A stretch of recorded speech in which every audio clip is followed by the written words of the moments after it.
tema del aprendizaje ha sido abordado por dos grandes teorías. Por un lado el conductismo y por otro lado el cognitivismo. El enfoque conductista explica que el aprendizaje es un cambio visible, es un cambio observable en la conducta, es decir, yo realizo actividades que antes no podía. La teoría cognitivista expresa que el aprendizaje es un cambio interno, es un cambio en los procesos mediadores, ¿ok? Y que no siempre se manifiesta en un cambio en la conducta. Vamos a hablar a continuación acerca de las teorías.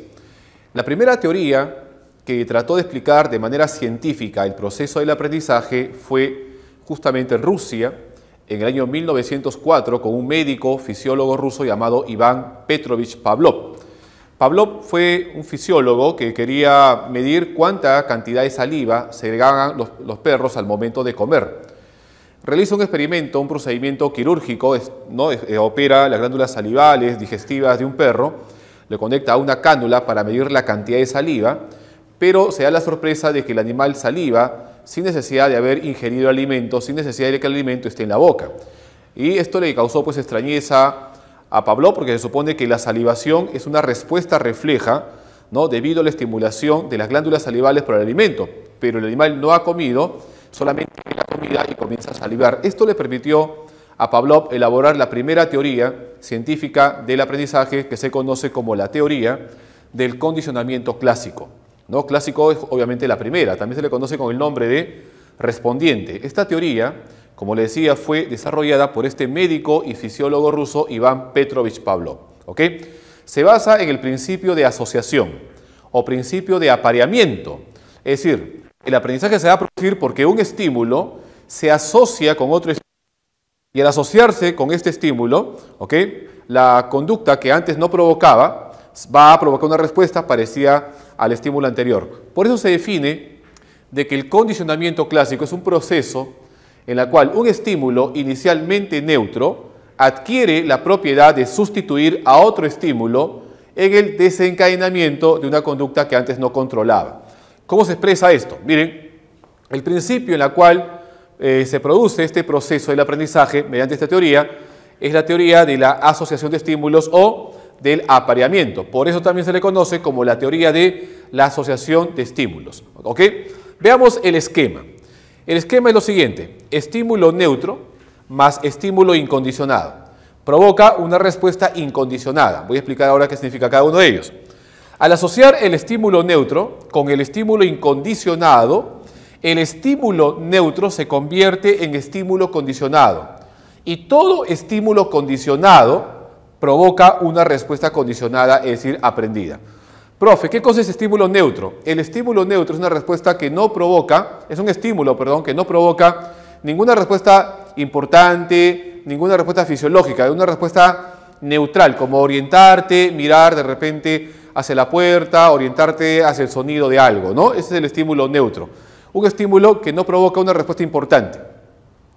El estímulo incondicionado es el estímulo que provoca una respuesta refleja, no aprendida, una respuesta fisiológica, orgánica, connatural, biológica, como salivar, lagrimear, etc., Y el estímulo condicionado es el estímulo aprendido y la respuesta condicionada es la respuesta aprendida. El proceso en el cual Pavlov desarrolló toda esta teoría es el siguiente, Llevó un perro al laboratorio, les contaba que había hecho una operación a las glándulas salivales, digestivas y había conectado unas cánulas, le había puesto un recipiente para medir la cantidad de saliva porque el experimento original fue un experimento fisiológico.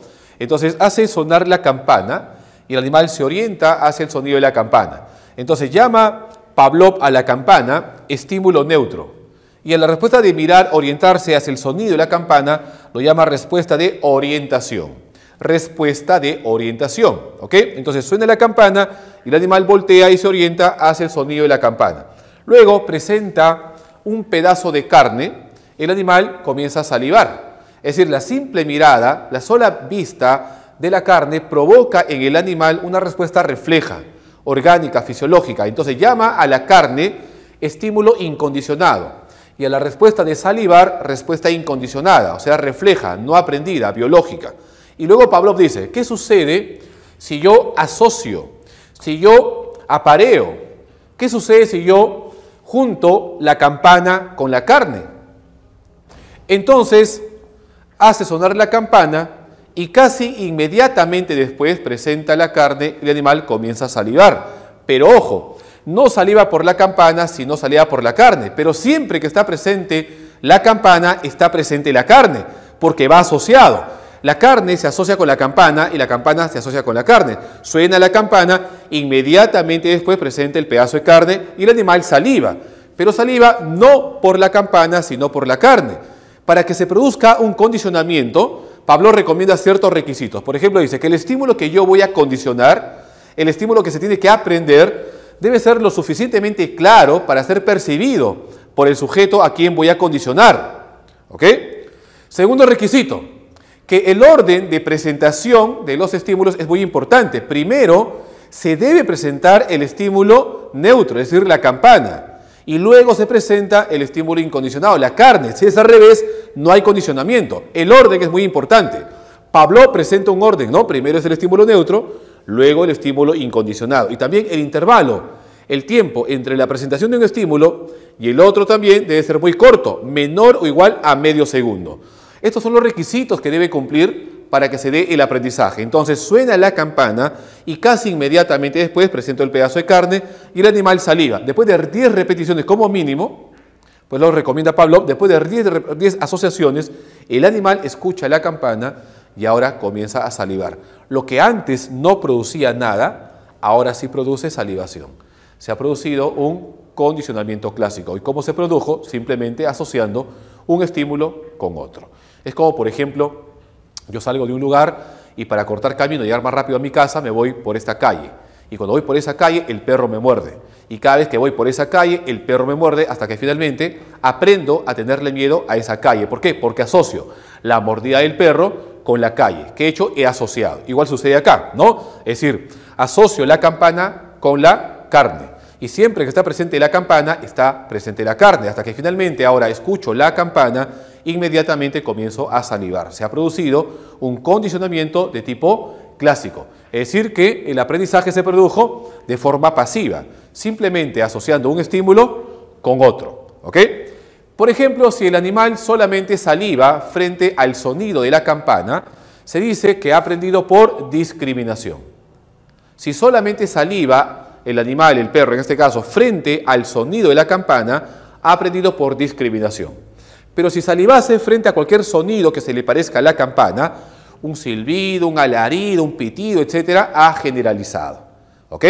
El caso de repente más conocido de generalización de estímulos es el caso del pequeño Albert, ¿no? Un experimento llevado a cabo por John Watson, allá en Estados Unidos, con un niño de 9 meses llamado Albert, la llamaron el pequeño Albert, y Watson quería aplicar justamente este principio de Pavlov a un niño, un ser humano, un niño, un bebé de 9 meses, para que le tenga miedo a una rata blanca. Entonces Watson lleva al niño a un laboratorio, le muestra la rata blanca, el niño no le tiene miedo a la rata, lo acaricia, pero cada vez que el niño ve la rata, Watson produce un fuerte sonido metálico atrás de la cabeza del niño, ¡pah! Golpea tan fuerte que el niño se asusta y comienza a llorar. Y siempre que iba al laboratorio, le mostraba la rata blanca y luego producía un fuerte sonido atrás de la cabeza del niño y comenzaba a llorar, hasta que finalmente el niño veía la rata y automáticamente comenzaba a llorar. Había aprendido a tenerle miedo a una rata blanca, pero el asunto no quedó ahí, sino que su miedo se generalizó. No solamente lloraba frente a la visión de la rata blanca, sino también un conejo blanco, un perro blanco, una pelota blanca, la barba blanca de Papá Noel, el cabello blanco de Watson, todo lo que era blanco o peludo, ¿no? Le daba miedo. Es decir, que el niño había generalizado. Entonces, en el caso de aquí del perro, el experimento de Pavlov, si el perro solamente saliva frente al sonido de la campana, es que ha aprendido por discriminación. Y si saliva frente a cualquier sonido que se le parezca a la campana, ha aprendido por generalización. ¿Ok? Ahora, miren ustedes, suena la campana, no hay carne, el animal saliva. Suena la campana, no hay carne, saliva. Suena la campana, no hay carne, saliva. Y ahora suena la campana, no hay carne y sigue salivando. Y el perro dice, la próxima vez que no esté la carne, no voy a salivar. Entonces suena la campana, no hay carne y el animal no saliva. Suena la campana, no hay carne, el animal no saliva. Suena la campana, ya no hay carne, el animal no saliva. ¿Qué pasó? La conducta se extinguió, desaprendió, se desacondicionó. ¿Cuál es el estímulo que funge como un reforzador? En la teoría del condicionamiento clásico, el estímulo que mantiene vigente la conducta de salivar es el estímulo incondicionado. Te pueden preguntar, ¿cuál es el elemento que funge como reforzador en la teoría del condicionamiento clásico? Tú vas a responder el estímulo incondicionado. El estímulo incondicionado, la carne, ¿no?, funciona como si fuese un reforzador que mantiene viva la conducta de salivar. Pero yo veo acá que suena la campana y no hay carne. Y como ya no se presenta la carne, ya no es reforzada la conducta se va debilitando hasta que finalmente se extingue. La extinción es la desaparición de la conducta aprendida. La conducta se debilita y por lo tanto se desaprende, se desacondiciona. Cuando la conducta aprendida ya no aparece, es que se ha extinguido. Pero tú sabes que el aprendizaje es muy resistente. Decimos que todo aprendizaje es un cambio de la conducta relativamente permanente, resultado de la experiencia. Entonces el aprendizaje se resiste a ser olvidado, a ser extinguido, a desaparecer. Suena la campana, no hay carne, ¿ok?, no saliva. Suena la campana, no hay carne, no saliva. Y de un momento a otro suena la campana y el animal comienza a salivar. Se suponía que la conducta de salivar ya no se presentaba. Pero ahora ha sonado la campana y la conducta supuestamente extinguida ha regresado, reaparece. Ese principio se llama recuperación espontánea. Cuando la conducta supuestamente extinguida, supuestamente desaprendida, regresa de un momento a otro, se llama recuperación espontánea. Pero ahora la conducta sigue sin ser reforzada porque suena la campana y la carne ya no se da, no se sigue presentando la carne. Entonces, finalmente, el animal en este caso acepta que ya no va a ser reforzada la conducta y la conducta se debilita y ahora sí se olvida para siempre. Ese principio se llama desesperanza aprendida. Cuando el animal entiende que el estímulo que refuerza la conducta, en este caso la carne, ya no va a regresar, ya no se lo van a presentar, la conducta sí desaparece, ¿no?, para siempre. Eso se llama desesperanza aprendida. Pero tú sabes que una conducta aprendida se puede aprender otra vez, ¿no? Y esta segunda vez, cuando uno la aprenda, será mucho más rápido y mucho más fácil que la primera vez. Entonces, estos son ciertos principios que se presentan dentro del condicionamiento clásico. Entonces, en el caso del perro, si el perro solamente saliva frente al sonido de la campana, es porque ha aprendido por discriminación. Y si reacciona frente a cualquier sonido que se le parezca a la campana, es que el animal ha generalizado.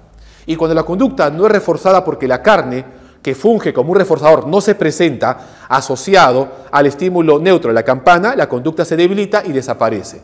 Ese principio se llama extinción. Pero tú sabes que el aprendizaje produce un engrama en nuestro cerebro, que el aprendizaje es muy resistente, casi permanente.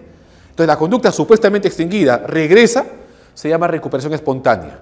Y cuando se acepta que realmente el estímulo nunca va a volver a presentarse, se acepta que el estímulo reforzador, en este caso el incondicionado, ya no va a regresar, se llama desesperanza aprendida. ¿Ok? Principio de desesperanza aprendida. Y cuando la conducta supuestamente olvidada se aprende nuevamente, y esta vez es mucho más fácil, se llama reaprendizaje. ¿Ok? Vamos a ver un ejemplo para poder identificar cada uno de los elementos que hemos explicado a continuación.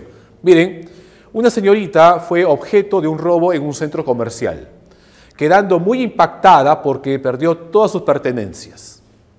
Ahora, cada vez que pasa por ese lugar, siente mucho miedo. ¿Ya? Vamos a identificar los elementos del condicionamiento clásico. Dice, una señorita fue objeto de un robo en un centro comercial, perdiendo todas sus pertenencias. Y ahora, cada vez que pasa por ese lugar, a partir del robo, siente mucho miedo al pasar por ese lugar. Vamos a identificar. ¿Cuál será el estímulo neutro? El estímulo neutro en este caso es el centro comercial, ¿no? Centro comercial. Centro comercial, en el ejemplo, es el estímulo neutro, ¿ok? Porque antes del robo pasaba por ahí y como si nada, no le producía absolutamente nada. Después, el estímulo incondicionado, en este caso el estímulo que impacta es el robo, ¿no?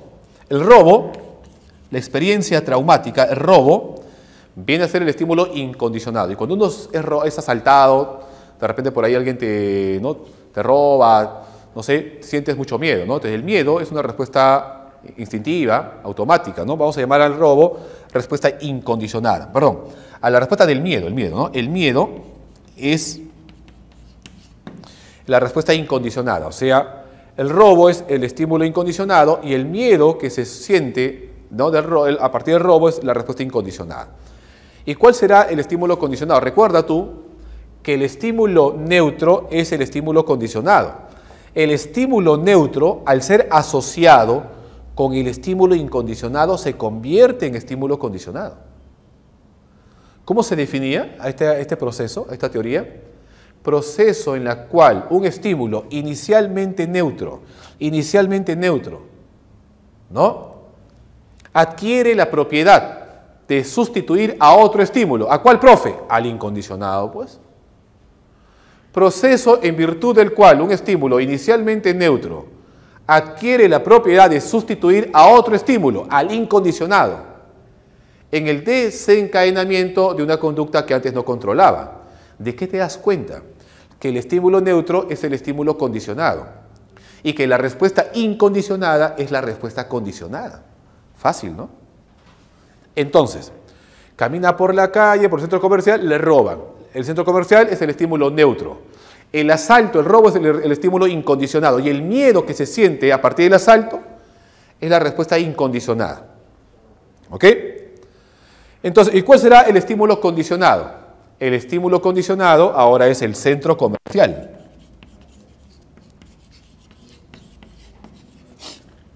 El centro comercial ahora, ¿no?, se ha convertido en un estímulo condicionado. Fue neutro un primer momento, pero ahora el centro comercial es un estímulo condicionado. Y ahora cada vez que pasa por el centro comercial siente mucho miedo. Entonces el miedo que siente por el centro comercial, que antes era incondicionado, ahora se ha convertido en una respuesta condicionada, aprendida. Entonces acá el miedo, ¿no?